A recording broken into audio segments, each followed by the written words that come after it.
Hank, it's Grandma again. We're going to read another story, and it's called The Amazing Spider-Man. All right, here we go. Have you ever felt lonely, sad, or powerless? Peter Parker felt that way every day. He was a student at Midtown High. Some of the other kids at school didn't understand why Peter enjoyed the things he did, and sometimes when kids don't understand something, they can act cruelly. See that? All right. Peter enjoyed all his classes, but science was his favorite. He was the best student Midtown High had seen in many years, and his teachers were very proud of him. The only thing Peter loved more than science was his family. He lived with his Aunt May and his Uncle Ben in Queens, New York. And whenever Peter felt sad at school, he remembered he'd be home soon and he'd start to smile.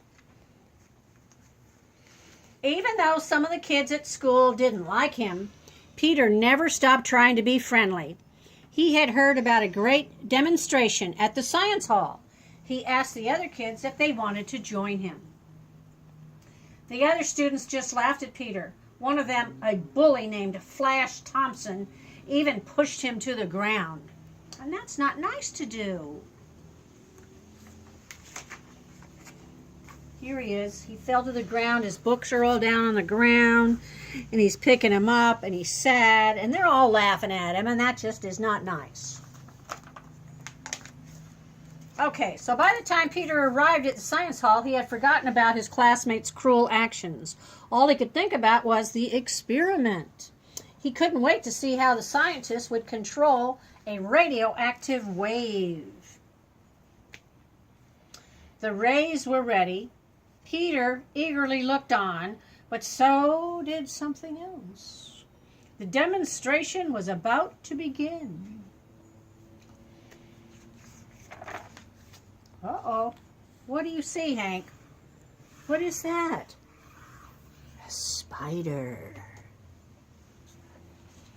Peter was awed by the experiment.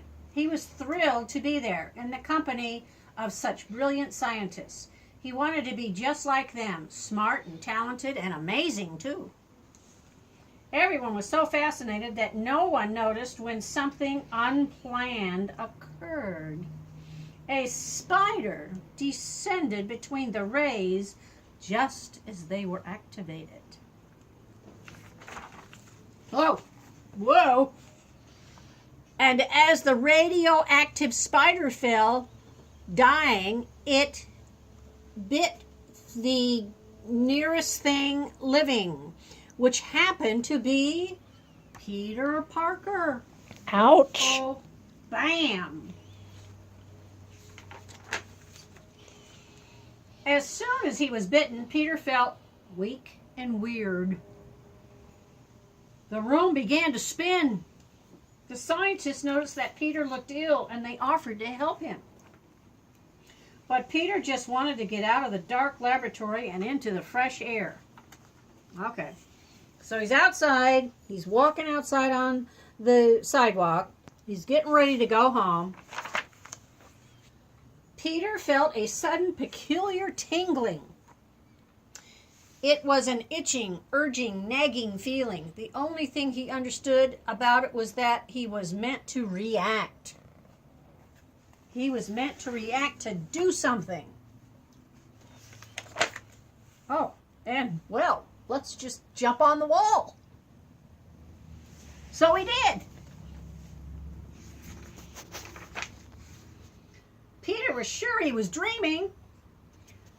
He couldn't really be climbing up a wall. What? When he reached the roof, he grabbed onto a chimney and crushed it. He never had that kind of strength before. Wow. Peter felt the tingly feeling again. This time it gave him the urge to spring. And so he jumped from one tall roof to another. Look at that. Boop, boop, boop, boop, boop, boop. And when he wanted to go back down to the street, the same strange feeling took him to The easiest way to get there was to climb down the clothesline. Okay. Peter stared at himself in amazement. How could this be happening? What? Then Peter realized he had started feeling different right after being bitten by that spider. Somehow the experiment must have affected the dying creature, and when it bit Peter, it transferred the power to him. As he wandered home, amazed and half-dazed, a sign outside an old wrestling theater caught his eye. It would be the perfect way to test all of his newfound abilities. Oh my goodness. Peter rushed home, but look at the way he's rushing home. He's jumping over roofs and he's jumping in the sky. Boy, he just kept on jumping. Look at that. Whoop, whoop, be-doop. Peter was ready to test his new powers on the wrestler called Crusher Hogan. Peter wore a disguise so that no one would make fun of his plan if it didn't work. He'd been teased and taunted enough. When Peter challenged him, Crusher Hogan laughed. Ha ha! But Crusher soon found out that he was very strong. Look at this. Oh! Peter was paid well for the victory. A man in the crowd even asked him if he would like to be on TV. Things finally seemed to be going right for Peter. Plus, he had his Aunt May and his Uncle Ben at home. They were still doing everything they could to make him happy. His uncle had even saved up for a special microscope. With his new microscope, Peter's experiments would be better than ever. Uncle Ben reminded him that knowledge and science were power, and Uncle Ben told Peter, with great power comes great responsibility. Peter was too excited to settle down. He used his new microscope, his chemistry set, and his knowledge of science to create a very special fluid. It had the strength and stickiness of a spider's silk. Then he created devices that could spin the fluid into a web the same way a spider would. He called them his web shooters. Finally, he designed a sleek new costume. Now all he had needed was a stage name. He arrived at one as good as any other name. Spiderman! What do you think? Peter's TV appearance was a huge hit. After all, who wouldn't be amazed by a Spider-Man climbing up walls and swinging from his own web? Soon everyone wanted a piece of Spider-Man. Peter was starting to feel important and powerful. No one would ever be able to push him around again. No one had powers like he did. Peter got lost thinking about how wonderful his new life would be. He daydreamed about fame and celebrity. And when a security guard called for help down the studio hall, Peter ignored him. Ooh. The crook that the guard was chasing raced into an elevator. The doors closed and the thief escaped. But Peter didn't care. He had great power. And from now on, he only needed to look out for one person, and that was himself. Uh-oh.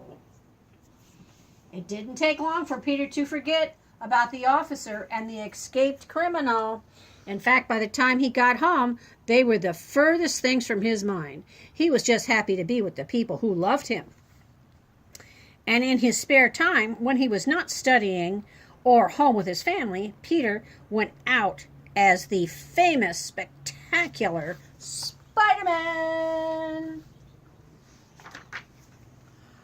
But one night on his way home from a TV performance, Peter arrived to find something worrisome. Peter knew something was terribly wrong, and he was right. His Uncle Ben had been killed by a criminal. Aww. The police officers told Peter not to worry. they had the crook cornered at an old waterfront warehouse. Peter ran upstairs, put on his costume, swooped over the city to avenge his uncle. Peter was quicker and more furious than ever before. At last, Peter arrived at the warehouse. He landed on the wall. The thief was stunned, and that's when Spider-Man sprung into action. There he goes. He's looking for the bad guy. He's fighting the bad guy. He is going to get the bad guy. He got the bad guy. The crook's hat flew from his head, and Peter finally took a look at him.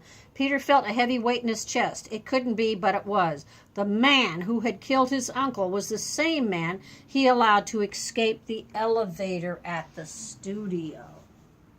If only Peter had stopped him then. If only he had not acted so selfishly. Stunned, Peter tied up the criminal in webbing and dangled him from the street lamp for the police to find.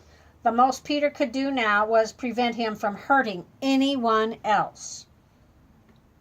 Through the haze of his grief, Peter realized something. He had not chosen these abilities, but it was his own obligation to use them for the good. It was not about money or fame or any of the rewards his power could give him. He had finally realized that what his Uncle Ben had told him was true. With great power comes great responsibility. And that was the rule that Peter Parker lived by from that day forward. And that is Spider-Man's story, The Amazing Spider-Man.